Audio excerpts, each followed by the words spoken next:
नमस्कार दोस्तों, story audio book Mumbai channel में आपका स्वागत है। अगर आपको यह कहानी पसंद आती है तो चैनल को सब्सक्राइब करें। तो चलिए शुरू करते हैं। जिंदल विला में अब तक आप लोगों ने पढ़ा कि साक्षी जी हर्षद की दादी को कुछ ऐसी बातें बोलता है जिससे वह हर्षद और काजल के रिश्ते के बारे में सोचिए, और भवानी जी को टोन भी मारती है, जिसकी वजह से भवानी बुआ का चेहरा काला पड़ गया था और वह नफरत से साक्षी जी को घूर रही थी। दूसरी ओर हर्षद और आकाश कमरे में बैठे हुए अनाया की कही हुई बात पर ही फोकस कर रहे थे। उसने फाइल को गौर से देखा। तभी आकाश का फोन बजा। वो फोन पर उसके खास आदमी था। वह फोन स्पीकर पर करते हुए टेबल पर रख देता है और अपने भाई की ओर कुछ इशारा करता है। सामने से एक आदमी की आवाज आई, मेजर जनरल आकाश, आपने जिस बारे में कहा था हमने पता लगाया है। सच में आपका अंदाजा सही था। सालों से आप पर नजर रखी जा रही है, लेकिन इन सब के पीछे का मकसद हम पता नहीं कर पा रहा है, क्योंकि जो भी आप पर नजर रखवा रहा है वह ना ही मिलिट्री अफेयर्स में कोई प्रॉब्लम क्रिएट कर रहा है, ना ही जिंदल खानदान पर कोई हमला करवा रहा है, लेकिन नजर रखने की वजह अब तक पता नहीं चल रही। जैसे वह कोई सही मौके का इंतजार कर रहे हैं, या फिर वह जिंदल खानदान की हर चीज पर अपना काबू चाहते हो। वही उसकी बात सुनकर उन दोनों भाइयों के चेहरे पर अजीब से एक्सप्रेशन आ गए, क्योंकि इसी सिचुएशन उन्होंने कभी महसूस नहीं की थी।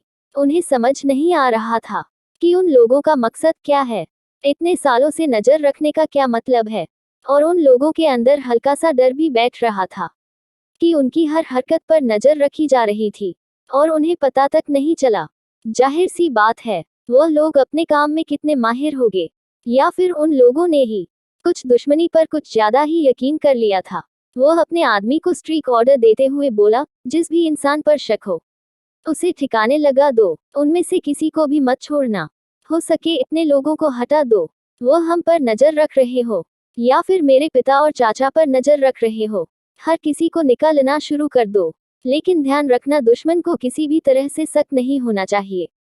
वह आदमी बोला, जी जनरल, हो जाएगा। इतना बोलकर फोन रख देता है। फोन कटने के बाद भी जिंदल भाई अभी भी अपनी सोच में डूबे हुए थे। वो यह सोचने की हिम्मत भी नहीं कर पा रहे थे कि असली मास्टरमाइंड कौन होगा। तभी कुछ सोचते हुए हर्षद बोला, पहले इस काजल से निपटने की तैयारी करो। पता नहीं वह किस मकसद से घर में आए हैं, और यह पता करो कि बुआ जी उसकी असलियत जानती है, फिर भी उसे घर में लाए है, या फिर वह इन सब में शामिल है या नहीं है। वही उसकी बात सुनकर आकाश थोड़ा परेशान होकर बोला, अगर भवानी बुवाई सब में शामिल है तो दादी माँ को बुरा लगेगा, कहीं उनका दिल ना टूट जाए। यह सुनकर हर्षद कुछ सोचते हुए बोला, दादी माँ का दिल टूटा तो हम संभाल सकते हैं, लेकिन अगर दादी माँ ने हमारी बात पर यकीन नहीं किया तो बात और बढ़ जाएगी और हम सिचुएशन को हैंडल नहीं कर पाएंगे। क्योंकि परिवार में हर कोई जानता था कि दादी माँ अपनी इस बेटी से कितना प्यार करती है और उसे पर अंधा विश्वास करती है, जैसे उसके अलावा हर कोई झूठ ही बोलता होगा। और भवानी बुआ भी हर बार मासूम बनने की एक्टिंग करती थी और बच जाती है। कपूर खानदान में दूसरी ओर कपूर खानदान की हालत बिल्कुल उल्टी थी। जानवी और विशाल के घोटाले के बाद कपूर इंडस्ट्री में राजेश कपूर की पोजीशन और गिर गई थी।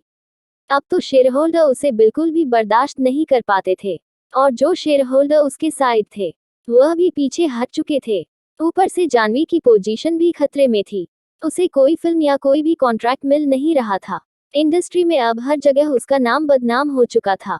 ऊपर से मेहता परिवार भी उसे खास तवज्जो नहीं देता था, जैसे उसके लिए जानवी कोई मायने ना रखती हो। इतने बड़े घोटाले के बाद भी वह लोग इस बात को अपनाने को तैयार नहीं थे कि जानवी और विशाल का रिश्ता है। उसकी सबसे बड़ी वजह थी कि जानवी की रेपुटेशन गिर चुकी थी, और उन्हें पता था कि जानवी को इंडस्ट्री में अब कोई काम नहीं मिलने वाला। दूसरी वजह, जानवी कपूर खानदान की असली बेटी नहीं थी। इसका मतलब कपूर खानदान का पैसा जानवी को नहीं मिलेगा। तीसरा, जानवी की रेपुटेशन बहुत खराब हो चुकी थी। अब वह एक बीवी मटेरियल बनने के लायक नहीं रही थी। उसके सारे काले कारनामे बाहर आ चुके थे, और विशाल की माँ ऐसी लड़की को अपने घर की बहू नहीं बनाना चाहती थी जिसकी रेपुटेशन पहले से बर्बाद हो। इसलिए जानवी फ्रस्ट्रेटेड होकर कपूर खानदान के होल में बैठी हुई थी।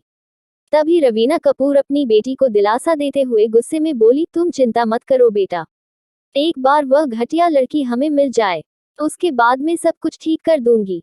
हम सारा इल्जाम उस पर डाल देंगे। कि यह सब कुछ उसने जानबूझकर किया और तुम्हें फ्रेम किया। बाद में हम ढेर सारा पैसा लगाकर तुम्हारे लिए मूवी प्रोड्यूस करेंगे ताकि तुम्हारी रेपुटेशन सुधर जाए। तुम चिंता मत करो, सब कुछ ठीक हो जाएगा। जानवी अभी भी गुस्से में बैठी हुई थी। वह गुस्से में बोली, मॉम, विशाल की हिम्मत कैसे हुई मुझे इग्नोर करने की? जब से वह हादसा हुआ है तब से उसने मुझे एक बार भी अप्रोच नहीं किया। मुझे समझ नहीं आ रहा कि अब मैं क्या करूं। उसकी बात सुनकर रवीना कपूर भी परेशान हो गई, क्योंकि उसका सबसे बड़ा तुरुप का इक्का विशाल ही था। वह विशाल के जरिए ही इस हाई सोसाइटी में अपने पैर जमा सकती थी। वह अपनी बेटी को शांत करते हुए बोली, तुम शांत हो जाओ, मैं कुछ सोचती हूँ। विशाल तुम्हें ऐसे ही नहीं छोड़ सकता, तुम्हारा इस्तेमाल करके। वही उसकी बात सुनकर जानवी गुस्से में बोली, मॉम, आप जितना समझ रही हो उतना भी विशाल सीधा साधा नहीं है। उसने कभी मुझे अपने के बारे में सोचा ही नहीं। वह जो कुछ भी कह रहा था वह बस उसकी खोखली बातें थी। वही उसकी बात सुनकर रवीना कुछ सोचते हुए शैतानी मुस्कान के साथ बोली, तुम चिंता मत करो। वैसे भी आदमियों को औरत में एक ही चीज पसंद आती है कि वह उसकी बात माने और उसके सामने दब कर रहे हैं और एक भोली भाली बेचारी शक्ल बनाकर रहे। तुम्हें बस वही करना है। विशाल अपने आप तुम्हारे जैसे में आ जाएगा। वैसे भी वह पहले से ही तुम्हारे शरीर का भूखा है। उसे तुम्हारी लत पहले ही लग चुकी है। तुम्हें बस उसकी लत को आदत बनानी है। फिर वह तुम्हें पसंद करे ना करे, वह तुम्हें अपना ही लेगा, चाहे अपने शरीर की जरूरत के लिए ही क्यों ना हो। वही उसकी बात सुनकर जानवी को भी अपनी माँ की बात समझ आने लगी। रवीना उसे समझाते हुए बोली, तुम चिंता मत करो, विशाल और आदमी की तरह ही है। जैसे तुम्हारी पिता भी अपने जमाने में कुछ कम अयाश इंसान नहीं थे। उसे भी हर रात एक नई लड़की चाहिए थी। वह भी काफी रंगीन मिजाज के थे, लेकिन मैंने उसे हमेशा ही अपने पल्लू से बांध कर रखा है। तुम्हें बस कुछ वक्त की शांति बना कर रखनी है और मेहता परिवार को उसका वारिश देना है। उसके बाद सब कुछ ठीक हो जाएगा। फिर विशाल कहीं पर भी मुंह मारे, आखिर में आएगा वो तुम्हारे पास और विशाल की माँ को भी तुम्हें अपनाना पड़ेगा। वही अपनी माँ की प्लानिंग सुनकर जानवी को भी उसकी बात सही लगी, इसलिए वह शैतानी मुस्कान के साथ बोली, आप चिंता मत कीजिए मॉम, मैं इस पर जरूर काम करूंगी। आप बस जल्द से जल्द उस अनाया का कुछ कीजिए। मुझे कपूर खानदान की जायदाद चाहिए। यह सब कुछ मेरा है, मेरा ही रहेगा। मैं इन सबको अपने हाथ से नहीं जान देने वाली। इतना बोलकर वो हंसने लगी, लेकिन उसे नहीं पता था कि अनाया की चीज पर नजर रखकर जानवी ने अपनी बर्बादी बुलाई है और अनाया ना उसे जीने देगी, नहीं मरने देगी। क्या जानवी की प्लानिंग होगी पूरी और क्या अनाया को देगी अपना सब कुछ? और कैसे फंसेगा विशाल जानवी को चाल में? कपूर इंडस्ट्री में दूसरी ओर कपूर इंडस्ट्री की हालत बिल्कुल उल्टे थे। कपूर इंडस्ट्री में धनंजय ठकराल और मिस्टर सिंघानिया के चुने हुए इंसान को कंपनी का सीईओ अनाउंस कर दिया गया था। जब तक अनाया सारा बिजनेस ना सीख ले तब तक वही कंपनी संभालने वाला था और वह इंसान कोई आम शख्स नहीं था। वह ऑक्सफोर्ड यूनिवर्सिटी से बिजनेस मैनेजमेंट की स्टडी करके बाहर निकाला था। उसकी बिजनेस मैनेजमेंट की स्किम टॉप नॉच थी। अगर वह कपूर इंडस्ट्री को नहीं संभालता तो वह अपने दम पर एक इंडस्ट्री खड़ी करने की काबिलियत रखता था, जिसकी वजह से शेयर होल्डर में से किसी ने भी उसके खिलाफ आवाज नहीं ऊंची की। यहाँ तक कि वह लोग भी खुश थे, क्योंकि उन लोगों को बस अपनी प्रॉफिट से मतलब था और वह शख्स उन्हें प्रॉफिट देने वाला था। उस इंसान का नाम कुछ और नहीं, शक्ति पटेल था। वैसे भी कहा जाता है ना, गुजराती और पटेल का दुनिया में कोई मुकाबला नहीं। वह पूरी दुनिया को अपना लेते हैं। शक्ति पटेल का भी कुछ ऐसा ही था। बिजनेस में उसकी काबिलियत टॉप नॉच थी। उसने कंपनी को संभालते ही 3 बड़े प्रोजेक्ट हासिल कर लिए थे और वह कंपनी को बहुत अच्छा प्रॉफिट दे रहा था, जिसकी वजह से राजेश कपूर और कंपनी में बस एक नाम के ही शेयर होल्डर रह गए थे, क्योंकि उनके पास कोई शेयर्स भी नहीं थे। लेकिन अनाया के पिता होने की वजह से हर कोई उसे रिस्पेक्ट देता था। उससे ज्यादा उसकी कोई इज्जत नहीं बची थी। लेकिन फिर भी राजेश कपूर हर रोज कपूर इंडस्ट्री जरूर जाते थे, लेकिन उसका मकसद अलग था। वह कपूर इंडस्ट्री जाते थे एक मौके की तलाश में कि वह शक्ति पटेल को नीचा दिखा सके और उसे कंपनी से बाहर फेंक सके। आज वह जैसे ही कंपनी गए, उसे पता चला कि फाइनेंस डिपार्टमेंट में कुछ गड़बड़ी चल रही है। उसने जब सब कुछ पता करवाया तो उन्हें पता चला कि यह सब कुछ मनी ट्रांजैक्शन की प्रॉब्लम है। उसने अपनी कुछ प्राइवेट ट्रांजैक्शन करवाई थी इन्वेस्टमेंट के लिए, ताकि वह कुछ एक्स्ट्रा प्रॉफिट कमा सके। इसके रिकॉर्ड दस्तावेज उन रिकॉर्ड में नहीं थे, जिसकी वजह से तकरीबन 100 करोड़ रुपए का घपला हुआ था। बेस राजेश कपूर जानता था कि यह पैसा कहाँ गया है, लेकिन राजेश कपूर के अलावा शायद ही कोई इसके बारे में जानता होगा, क्योंकि जो लोग राजेश कपूर के लिए काम करते थे उसे तो धनंजय ठकराल पहले ही निकलवा चुके थे, और बचे कुछ लोग शक्ति पटेल ने ही इधर उधर करवा दिए थे। इसलिए राजेश कपूर इस मामले को अपने लिए अपॉर्चुनिटी समझकर खुश हो रहा था। उसने टेडी मुस्कान के साथ कहा, अब मैं भी देखता हूँ कि कौन सीईओ की पोस्ट को मुझसे छीन सकता है। इतना बोलकर वह अपने कमरे में गया और किसी को कुछ फोन करते हुए बोला, सारे सबूत मिटा दो और मुझे खाते में कुछ हेरा फेरी करने में मदद करो। उसके बदले में तुम्हें मुंह मांगी कीमत मिलेगी। सामने से एक आवाज आई, ठीक है आपका काम हो जाएगा, लेकिन मुझे मेरे पैसे मिल जाने चाहिए। इतना बोलकर सामने से फोन कट जाता है। फोन करते ही राजेश कपूर सेतनी मुस्कान के साथ बोला, अब बच कर दिखाओ। दरअसल सामने जो इंसान था वह कोई और नहीं, एक जाना माना हैकर था, जो ऑनलाइन बही खाते में बहुत अच्छे से बदलाव कर सकता था। राजेश कपूर ने पहले भी उसी की मदद से कंपनी के डेटाबेस में हेरफेरी की थी, ताकि वह किसी की नजरों में ना आए, और 20% कमीशन वो उसे दे देता था। आज भी उसका कुछ ऐसा ही प्लान था। तभी उसके कानों में उसके सेक्रेटरी की आवाज आई, बॉस, हाई अथॉरिटी की मीटिंग हो रही है। उसकी बात सुनकर राजेश कपूर के चेहरे पर शैतानी मुस्कान आ गई। वह खड़े होते हुए बोला, तब तो उसे अटेंड करना बनता है। मीटिंग रूम में थोड़ी ही देर में सभी लोग मीटिंग में पहुंच चुके थे। वहां का माहौल काफी गंभीर था।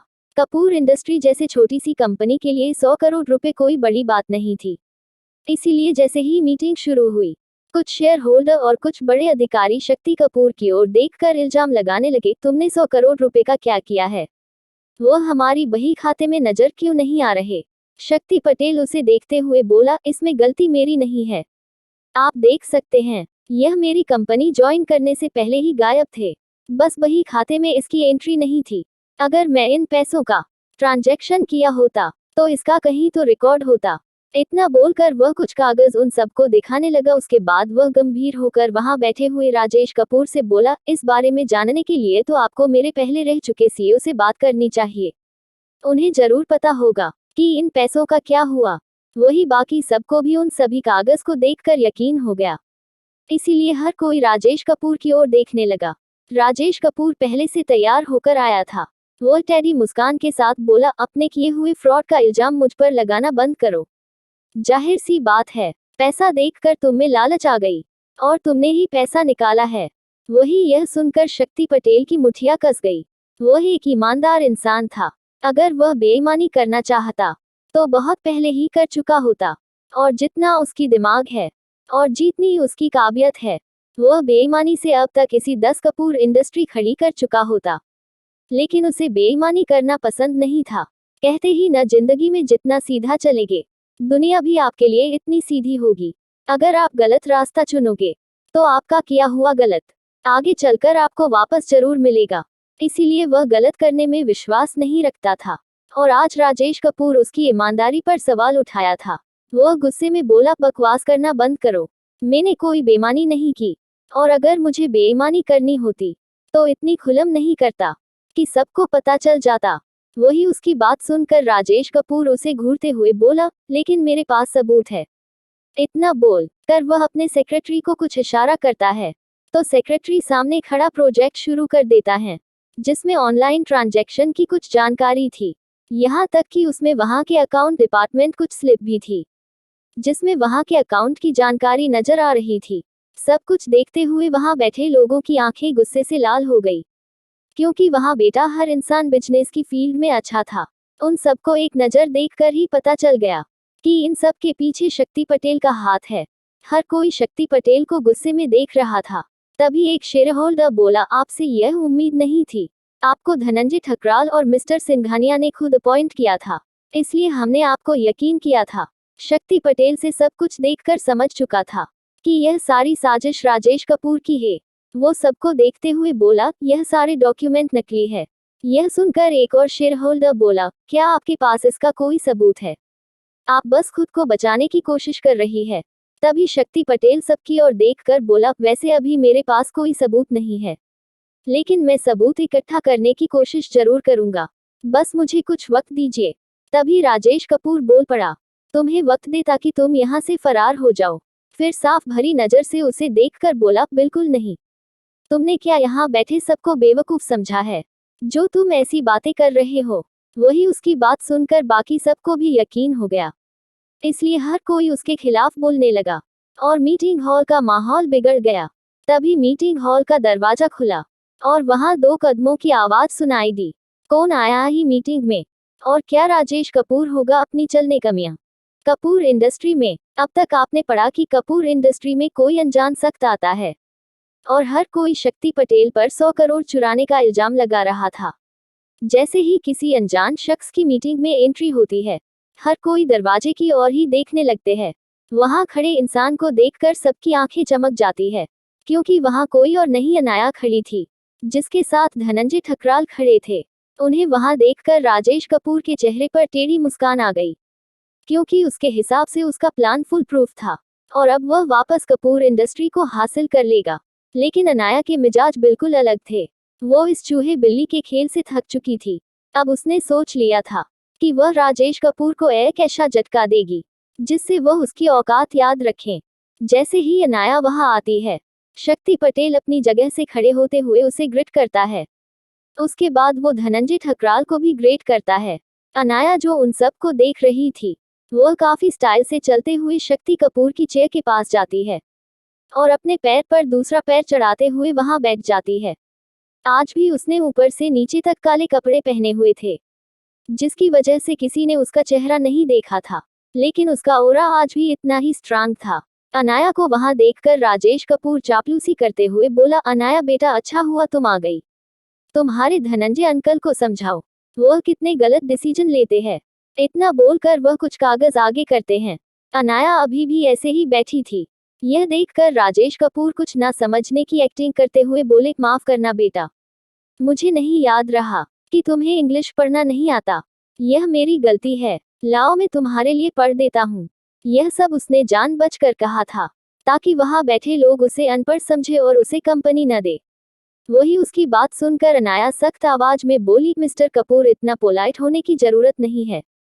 फिर वह सबकी ओर देखकर फ्लुएंट इंग्लिश, बहुत अच्छी अंग्रेजी में बोली, hello gentleman, I know his situation is very difficult but I am trust him mister Patel.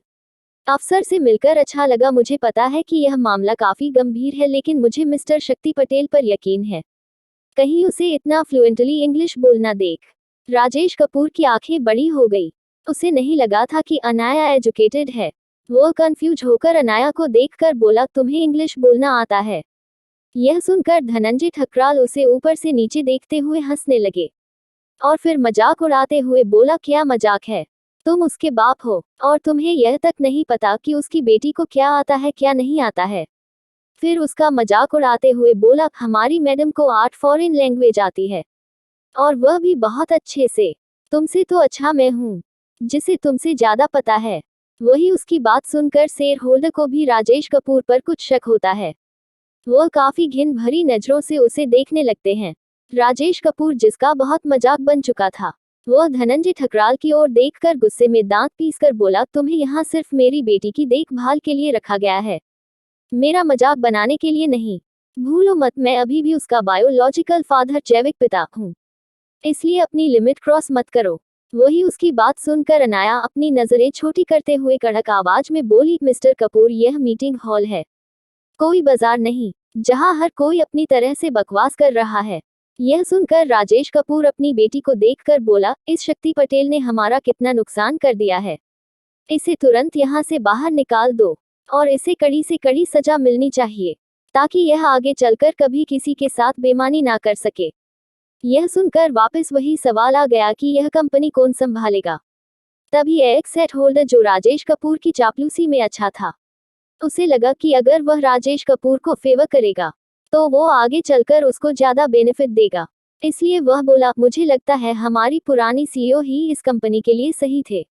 मानता हूँ कि मिस अनाया को बहुत सारी फॉरेन लैंग्वेज आती है, लेकिन इसका मतलब यह नहीं कि वह कंपनी भी संभाल सके। कंपनी चलाना बच्चों का खेल नहीं है। मेरा सुझाव है कि इस कंपनी की बागडोर वापस मिस्टर राजेश कपूर को ही दे दीजिए। उसके साथ साथ कुछ और शेयर होल्डर भी थे, जो सिर्फ अपना प्रॉफिट देखना चाहते थे, वह भी एक साथ बोल पड़े, तुम सही कह रहे हो। कुछ और ऐसे थे जो बिल्कुल नहीं चाहते थे कि राजेश कपूर इस कंपनी का सीईओ बने। वह विरोध करते हुए बोले, बिल्कुल नहीं, यह पहले ही बहुत गलतियां कर चुके हैं, हम इसे सीईओ नहीं बना सकते। तभी एक शेयर होल्डर जो काफी लालची था, वह बोला, मैं इस कंपनी में बहुत ज्यादा शेयर होल्ड करता हूँ, मैं इस कंपनी को टेक ओवर कर लेता हूँ और इस कंपनी का सीईओ बन जाता है। उसकी बात सुनकर अनाया की आंखें छोटी हो गई। वो इसीलिए खामोश थी कि वह देखना चाहती थी कि कौन उसके लिए लॉयल है और कौन कौन उसके लिए मुसीबत खड़ी करना चाहते हैं। हर कोई अपनी तरफ से बकवास कर रहा था। कुछ उसके साथ थे, कुछ उसके विरोध थे, कुछ सिर्फ अपना प्रॉफिट देख रहे थे, तो कुछ न्यूट्रल थे। अनाया की मां के विश्वास पात्र शेयर होल्डर अभी भी उसके साथ टिके हुए थे। अनाया बस उन लोगों को एनालाइज कर रही थी। मामले को गर्म होता देख धनंजय ठकराल कड़क आवाज में बोले, शांत हो जाओ, अभी भी इस कंपनी की मालकिन जिंदा है, इसीलिए बिना वजह इस कंपनी को हथियाना छोड़ दो। तभी एक शेयर होल्डर बोला, इस कंपनी की मालकिन एक बच्ची है जिसकी प्रॉपर एजुकेशन पूरी नहीं हुई है। आप क्या सोच रहे हैं, हम इस कंपनी की जिम्मेदारी एक बच्चे के कंधों पर डाल दे? हम मानते हैं कि उसकी मॉम में बहुत काबिल थी, हमारी सोच से भी ज्यादा वह बिजनेस की स्किल रखती थी। इसका मतलब यह तो नहीं कि हम बिना सोचे समझे उसकी बेटी को सब कुछ दे दे। यह सुनकर अनाया के चेहरे पर एक टेढ़ी मुस्कान आ गई। वह यही तो जानना चाहती थी कि कौन छुपा हुआ गद्दार है, क्योंकि अभी अभी भी कुछ होल्डर ने अपना मुंह खोला था। उसने कभी अनाया के खिलाफ कुछ नहीं कहा था, लेकिन आज वह सबके सामने वो अनाया के खिलाफ चाल चल रहा था। लेकिन अनाया अभी भी खामोश थी। बस उसकी आंखों में एक अजीब सी गहराई थी और उसके आसपास का ऑरा खतरनाक होता जा रहा था। चेहरा ना देखने की वजह से कोई भी उसकी एक्सप्रेशन नहीं देख पा रहे थे। तभी पीछे खड़ा हुआ ही ठकराल एक टेढ़ी मुस्कान के साथ बोला, लगता है तुम लोगों में कुछ ज्यादा ही हिम्मत बढ़ गई है। क्या तुम लोग भूल गए हो कि इस कंपनी की मालकिन अभी भी अनाया बिटिया ही है और तुम लोग अभी भी उसके खिलाफ जाने की कोशिश कर रहे हो? तभी एक और शेयर होल्डर बोला, आप सही कह रहे हैं, लेकिन हमें कुछ ठोस करने की जरूरत है, हम कंपनी को ऐसे ही लावारिस नहीं छोड़ सकते। तभी राजेश कपूर बोल पड़ा, सही बात है, मैं इस कंपनी को वापस टेक ओवर कर रहा हूँ। वैसे भी जिस वजह से मैं कंपनी की पोस्ट छोड़ी थी, वह हमारा आपसी मामला है।